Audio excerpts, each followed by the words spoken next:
All right. Well, Mom, it is Thanksgiving 2018.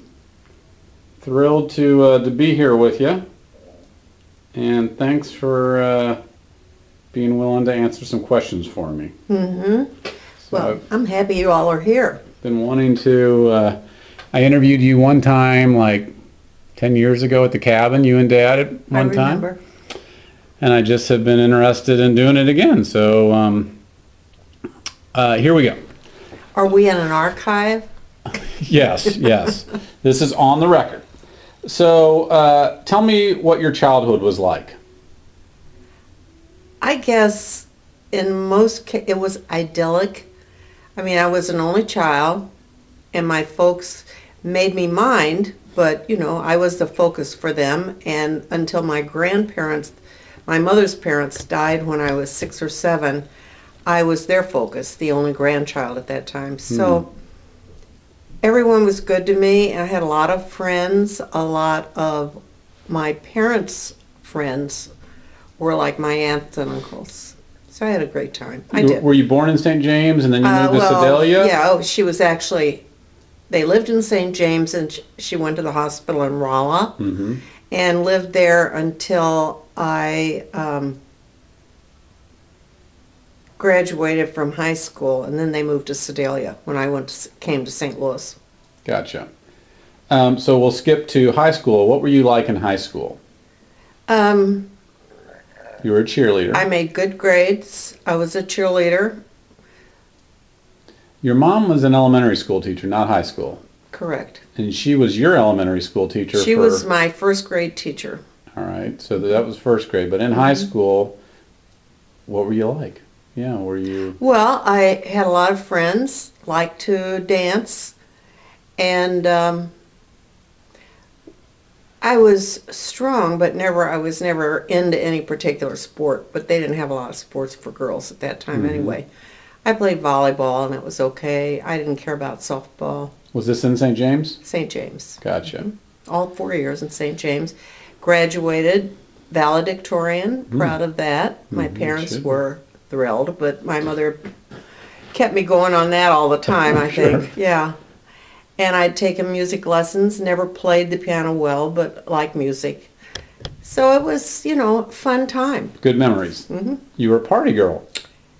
Yeah, In a but I positive also way. made my grade. In a positive way, yeah. Yeah. You enjoyed high school. Dancing. Yeah. All of the Good above. memories. Yes. Gotcha.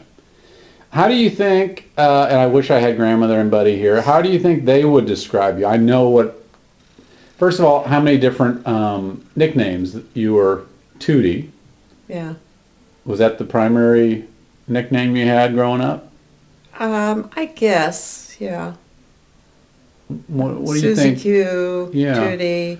Well, I know what I think Buddy would say. Well, what do you think Buddy would say if he were here and I said, tell me, what you think of Mom? He'd say I was wonderful. And grandmother the same.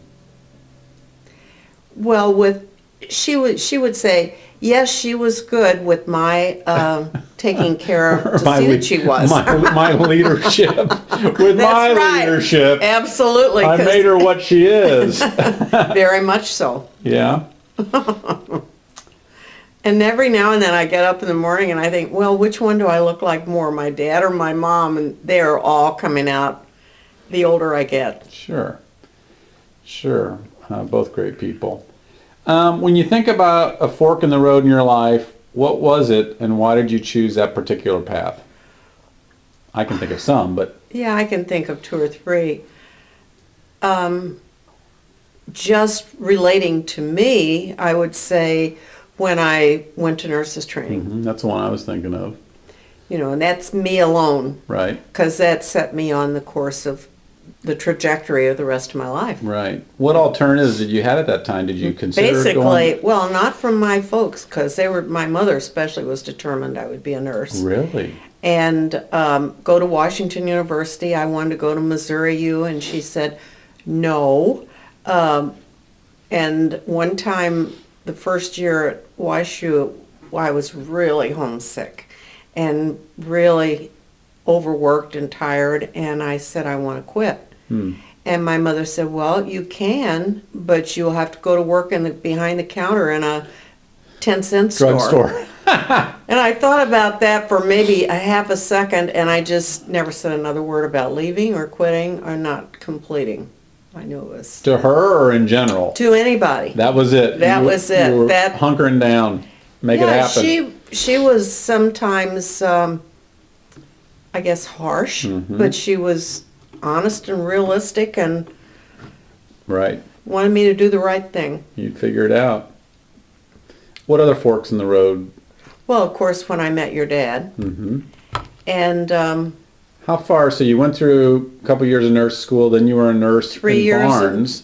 3 years, and then I worked for, I can't remember if it was 2 years or a year and a half, almost 2 years, I guess, when I met your dad.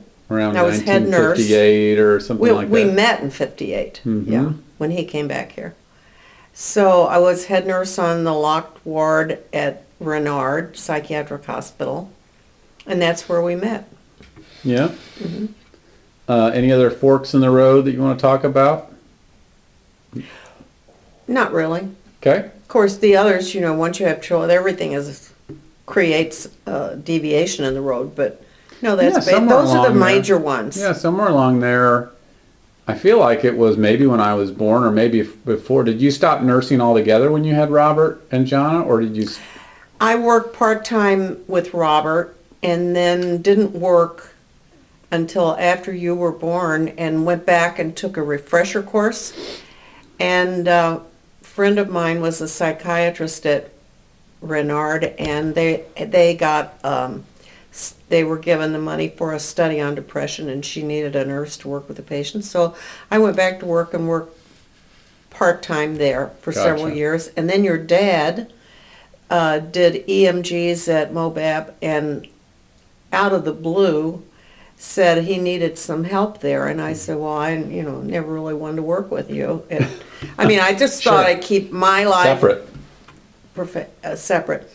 And he said, well, either you come and help me or I have to hire somebody. Well, Right.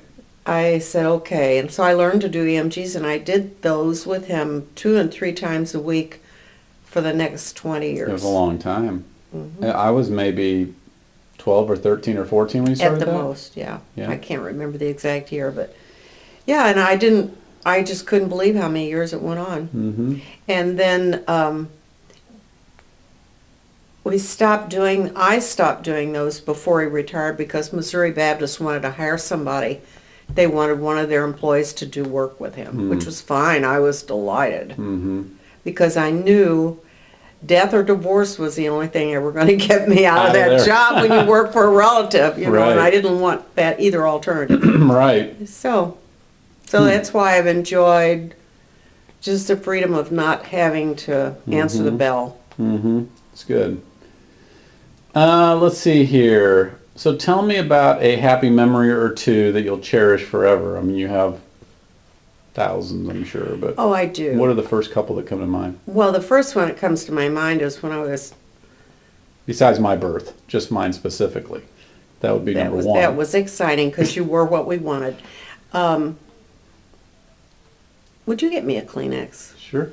I think they're in your dad's office.